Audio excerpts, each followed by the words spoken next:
Praise the Lord. இன்றைய வேதாகம வசனம் யோபு 8ஆம் அதிகாரம் 7ஆம் வசனம். உம்முடைய துவக்கம் அற்பமாயிருந்தாலும் உம்முடைய முடிவு சம்பூர்ணமாயிருக்கும். இன்று பலர் தங்கள் வாழ்க்கையை பார்த்து கவலைப்படுகிறார்கள். என்னிடம் வசதி இல்லை, என் முயற்சிகள் எல்லாம் வீணாக போகிறது, என் நிலைமையில் எந்த மாற்றமும் இல்லை என்று நினைக்கலாம்.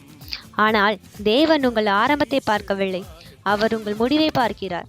ஒரு விதை மண்ணில் புதைக்கப்படும் போது அது மிகவும் சிறியதாக தெரியும், ஆனால் காலம் வந்தால் அது பெரிய மரமாக வளர்கிறது. அதுபோல இன்று நீங்கள் செய்யும் சிறிய ஜெபம், சிறிய விசுவாசம், சிறிய முயற்சி கூட தேவனுடைய பெரிய ஆசீர்வாதமாக மாறும். எனவே உங்கள் தற்போதைய நிலையை வைத்து மனம் தளராதீர்கள்.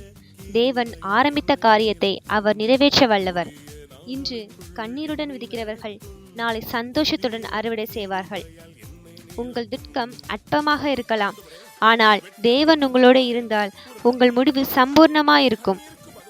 எனவே உங்கள் ஆரம்பத்தை பார்க்காமல் தேவன் மேல் விசுவாசமாயிருங்கள். உங்கள் முடிவை அவர் சம்பூர்ணமாக மாற்றி தருவார். இந்த வாக்குத்தத்தை விசுவாசித்து முன்னேறுங்கள். தேவன் உங்களை உயர்த்துவார். தேவன் உங்களை ஆசீர்வதிப்பார். ஆமென். முடிவு சம்பூர்ணமா